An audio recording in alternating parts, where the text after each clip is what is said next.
राहुल जब से मेरी जिंदगी से गया है, तब से मुझे लड़कों की शक्ल से भी नफरत हो गई है। उससे मैंने बहुत प्यार किया, और जब वो बिना एक दिन ऐसे ही भाग गया, तब मुझे लगा कि दुनिया में प्यार नाम की कोई चीज नहीं होती है। अब मैं जैसे बिना दिल वाली इंसान बन गई हूँ। मुझे कुछ भी महसूस नहीं होता है, क्योंकि अब मुझे लगता है कि इससे बुरा मेरी लाइफ में अब क्या होगा। इसलिए आज मेरे पापा मम्मी के बोलने पर मैं तैयार हो गई एक लड़के से शादी करने को। पापा का बोलना था कि एक बार उस लड़के से मिल लो। मैंने मना किया, क्योंकि जिसको मैं इतने सालों तक साथ में रहकर नहीं पहचान पाई, तो अब एक छोटी सी मुलाकात से एक अजनबी को क्या पहचान पाऊंगी। लेकिन लड़का भी मुझसे मिलना चाहता है।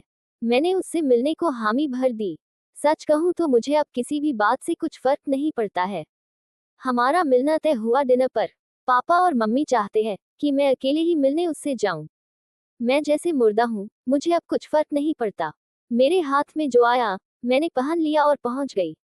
देखा तो वो मेरे लिए वहां बैठा इंतजार कर रहा था। मुझे देखते ही मेरे पास आया और मेरा नाम पूछा। मैं उसके सामने जाकर बैठ गई। उसकी आंखों में चमक थी, लेकिन मैं इस चमक को जानती हूँ। ये हर लड़का दिखाता है पहली मुलाकात में। राहुल मुझे छोड़कर गया, लेकिन जिंदगी का बहुत बड़ा सबक मुझे सिखा कर गया है। वो लड़का मेरा मुंह उतरा देखकर मुझसे पूछता है, क्या हुआ, सब ठीक है?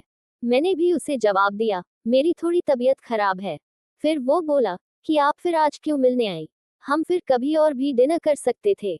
बात तो वो अच्छी कह रहा था, लेकिन अच्छी बातें लड़कों की कितनी जल्दी बदल जाती है, इसका अंदाजा मुझे अब अच्छी तरह है। मैंने उसे कहा, नहीं, मैं ठीक हूँ, कोई बात नहीं। खाना मेरी पसंद का ऑर्डर किया।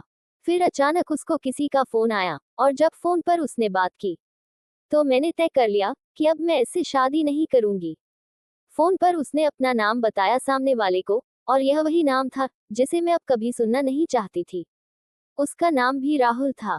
मैं भी हैरान थी। मैं इतनी ज्यादा खोई हुई थी कि अभी तक मैंने उसका नाम नहीं पूछा, ना पापा मम्मी से, न ही उससे। मैं एकदम से खड़ी हो गई और उसको बोला कि मैं जा रही हूँ, मेरी तबीयत ज्यादा खराब है।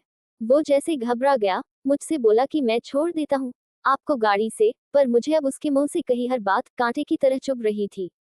उसको बिना जवाब दिए मैं वहां से चली जा रही थी। वो मेरे पीछे पीछे आ रहा था।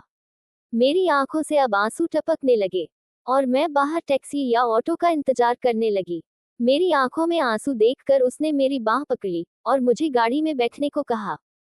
उसने मेरी बांह पकड़ी, बस इतना तो बहुत था, मेरे अंदर की आग को निकालने के लिए, और मैंने उसके मुंह पर जोर से एक थप्पड़ मार दिया।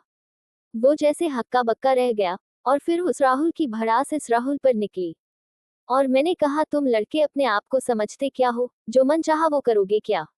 जब तुम्हारा मन किया किसी का हाथ पकड़ लेते हो, जब मन किया बिन बताए भाग जाते हो, और वो बस चुपचाप मुझे खड़ा देखता रहा।